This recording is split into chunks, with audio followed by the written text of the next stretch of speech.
প্রচার চলাকালীন এক ব্যক্তি করলেন অবাক করা কাণ্ড। শিওরে লোকসভা নির্বাচন যত দিন যাচ্ছে লোকসভা ভোটের প্রচারের ঝাঁজ তত বাড়ছে। একদিকে তীব্র গরম উপেক্ষা করেও প্রার্থীদের প্রচার জারি রয়েছে। এবারে লোকসভা নির্বাচনে তমলুক লোকসভা কেন্দ্র বাড়তি গুরুত্ব পাচ্ছে। তমলুক লোকসভা কেন্দ্রের নির্বাচন কার্যত হাই প্রোফাইল কেন্দ্রে পরিণত হয়েছে, তাই সারা রাজ্যের মানুষের নজর তমলুক লোকসভা কেন্দ্রে। কারণ এই লোকসভা কেন্দ্রে সায়ন দেবাংশু ও অভিজিৎ গাঙ্গুলির ত্রিমুখী লড়াই কার্যত জমে উঠেছে। এরপর ঠিক তমলুকের মাটি কামড়ে পড়ে থেকে চুপসে ফেলছেন তমলুক লোকসভা কেন্দ্র। তমলুক লোকসভা কেন্দ্রের নানান দিকে দিকে চলছে তিন প্রার্থীর প্রচার। সোমবার সায়ন ব্যানার্জির প্রচার চলাকালীন এক ব্যক্তি অবাক করা কাণ্ড ঘটালেন। অবাক হয়ে গেলাম, ইলেকট্রিক বন্ডের যে ব্যাপারটা আর কি, এটা নিয়ে অনেক হচ্ছে এবং টিভিতেও আমরা সব দেখছিলাম।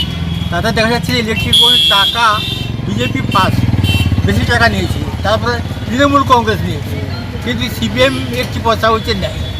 সেই হিসাবে এখানে একটু এসেছি, এসে যে যত সামান্য হাতে তুলে দিব নির্বাচনী খরচ হয়েছে। কত টাকা দিলেন? 20,000 টাকা দিয়েছে। তোর নাম?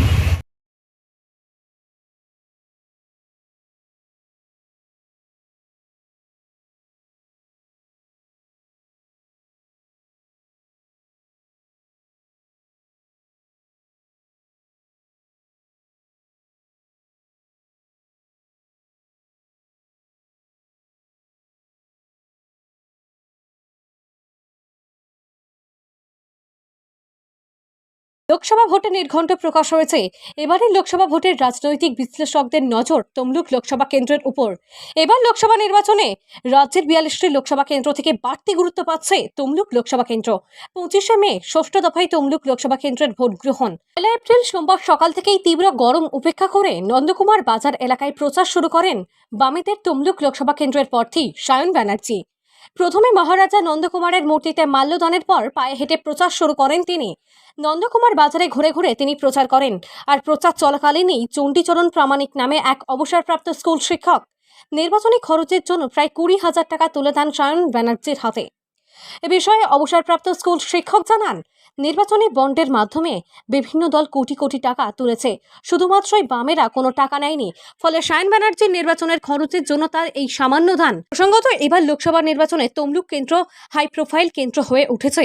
এই লোকসভা কেন্দ্রের কোনো রাজনৈতিক দল অন্য রাজনৈতিক দলকে জমি ছেড়ে দিতে নারাজ। প্রতিদিনই তাই লোকসভা কেন্দ্রের বিভিন্ন প্রান্তে বিভিন্ন রাজনৈতিক দলের ঠাসা কর্মসূচি। নন্দকুমারে এদিন সায়ন ব্যানার্জির প্রচারে অবসরপ্রাপ্ত স্কুল শিক্ষকের নির্বাচনের খরচের জন্য সাহায্যের টাকা গ্রহণ করেন বামেরা। নন্দকুমার থেকে সৈকত শ্রীর রিপোর্ট, লোকাল 18 বাংলা।